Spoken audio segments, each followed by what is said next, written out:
So we got all of our legs all set up here. As you can see here, there's the bracing all on top, screwed in on all four sides. So now I need to figure out which way this desktop is going to face. So I already know that I want this side here to be the bottom. It's just a little bit more scuffed, maybe not quite as clean as the other side. Also, when they cut these boards apart, they do kind of chip a little bit on the edges. So I kind of want that side facing down where those chips are.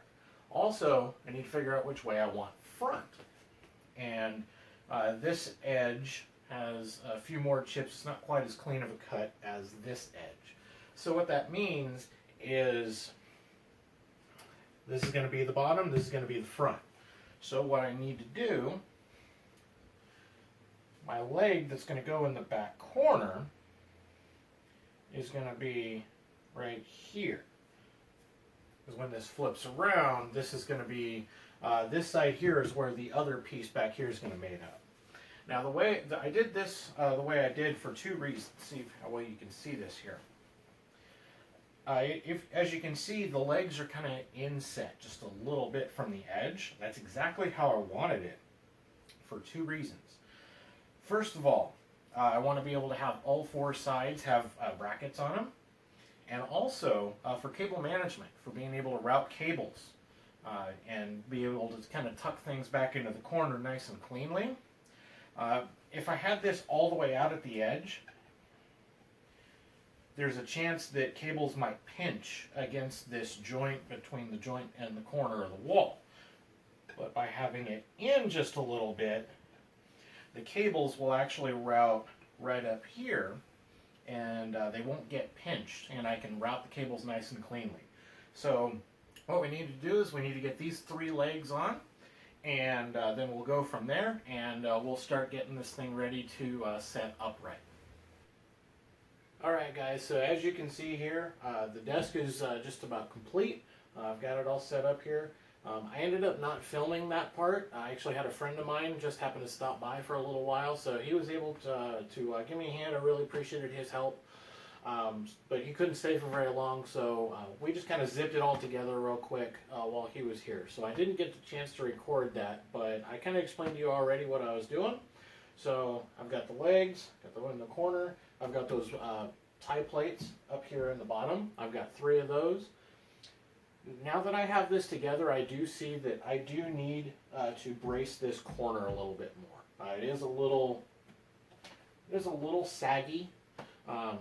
It's not quite as strong as I would like it to be. So what I'll probably end up doing is I'll see if I can get some more wood. Maybe get one more piece of 4x4 and maybe make one more leg to go back there and kind of be on both sides, be across right here on the middle of this seam here. So that's one thing I do need to do. And I also need to get the tape along the edge here. I do need to get an iron, I believe, is how that works. So I need to get that put on. And then I can start going ahead and setting everything up, getting this all ready to go here. I've got my Ethernet cable here, so I got to figure out where I'm going to put. I'm going to put another router in here. Actually, my old router. If you see my last video about setting up a new router, I'm actually taking my old router and I'm going to use it as an access point. Hi, Nugget. And so I'm going to set that up in here somewhere, probably up underneath the desk, all mounted up underneath here somewhere. But that'll be my access point for all my devices in here once I ultimately get more in here. So here's the desk for now. We're just about set to go. I'm going to go ahead and set it all up. I'll show you guys what that all looks like here in a little while, and we'll be right back. Alright, so I got the desk all set up. I did have to make a couple of small alterations. As I mentioned in the previous part, I was worried about the sag here in the desk. So what I ended up doing is I went back to Home Depot, and instead of getting a 4x4, which cost me, for a 12-foot section, cost me about $12 or $13, instead I got just a 2x4. Just a regular piece of 2x4. This only cost me about $2.50 for an 8-foot piece, and I had them cut that into the 28-inch segments just like I did on the legs. So what I ended up doing is I got some more of those L brackets, and I'll show you here. So I ended up just basically wedging this underneath here with these L brackets, and I put a couple screws in on each side. So I put this right along the split between the two boards. So it's really holding it a lot better. Like if I sit here and I try and push down on this thing's not flexing anymore. This thing is really, really sturdy now, right here along this split, which is exactly what I wanted. So I just got a 2x4 piece. I didn't put it all the way back. Maybe I could have put it back a little bit further, but I have my mounting plates back there, and I wanted to have space for my wires and stuff to run across the back as well. So I kind of moved it in just a little bit, and that's worked out really well.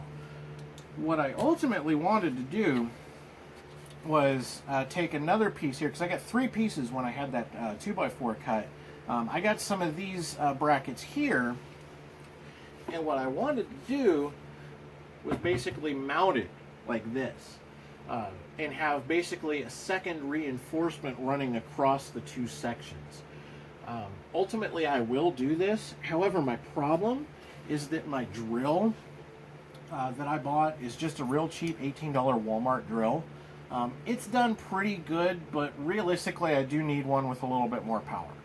So at some point I'll probably invest in a better drill. If there's one lesson I can take away from this, it's definitely spend more money and get a decent drill if you're going to do this. The one that I got, just it doesn't have the power that I need to really run the screws in easily. So get yourself a nice, good quality drill. One with at least 1,000 RPMs of power, if not more. And that'll make this a lot easier. Also, I want to get some drill bits so that in the bottom of the desktop here, I can drill some pilot holes to make the screws just a little bit easier to go in as well. I don't have any of that. So that's going to be something I do over the course of time. Now I do have this all set up here, and I want to show you how I did this. So I've got my surge protector up here. I bought a brand new Rocket Fish surge protector, and I put in, I saw a video where a guy used hot glue to mount a lot of stuff on the bottom of his desk, and he talked about how great it was. Unfortunately, I tried that, and it didn't work.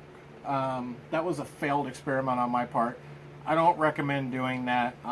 It was a nice idea, but unfortunately it's just not strong enough to hold this stuff that I need here. So what I ended up doing is I just ended up taking a couple of my screws and screwed them into the bottom here, and just basically mounted it using the holes on the back of the surge protector, kind of like it's designed to do. So I got my surge protector across the top here. I also got I've got a bunch of these little Velcro zip ties, basically is what they are. So I've got a whole bunch of those. I got a huge bag of them. I think I got them on Amazon for like $6. So I originally used the hot glue to mount them, and they also didn't really hold very well. So I ended up just going and buying a staple gun. It doesn't need to be a real crazy heavy-duty staple gun. Perhaps I should have gotten a little bit higher quality one of these as well, because it just, when I put the staples in, I end up having to come along with a small hammer and just tap them the rest of the way, because they don't really want to penetrate through the wood quite as well as I would like. But I put those ties up along the top here, spaced them out, and I used hot glue, and now I've come along with the staple gun and I've stapled them into the bottom of the desk here, and so they form these loops here. I don't know how well you can see these.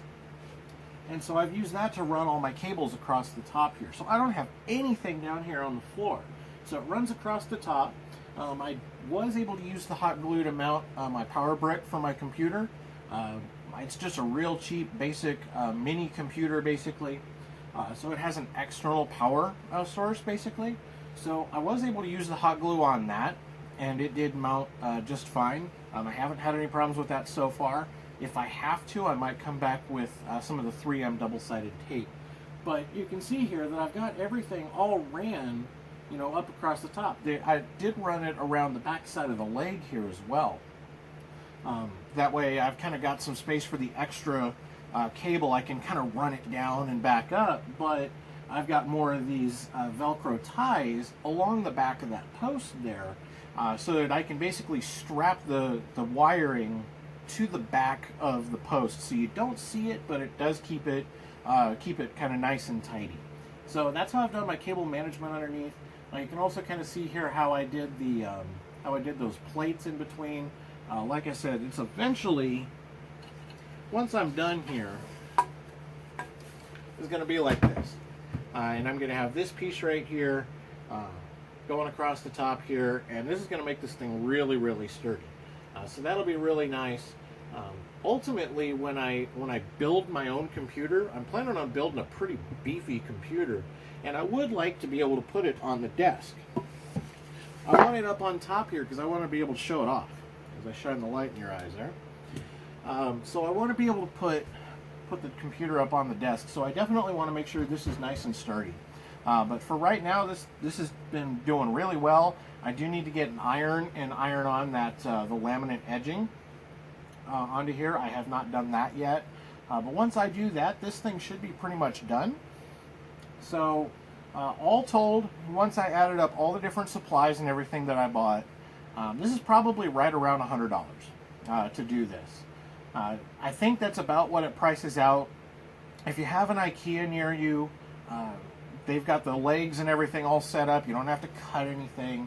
I think that probably figures up to be close to $100 as well. If you have that convenient, it may not be a bad idea.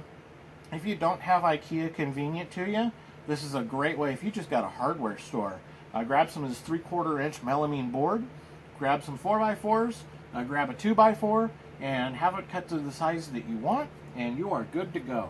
All in all, I think this is, as Borat would say, a great success. This has been really, really fun. I've really enjoyed doing this. So I hope you guys have enjoyed the build here along with me. As I do updates, once I get the rest of everything all set up, I will get back to you guys. I'll give you guys an update on how everything's working. But other than that, I hope you guys have enjoyed this build, and I will see you guys on the next episode of The Bearded Gentleman.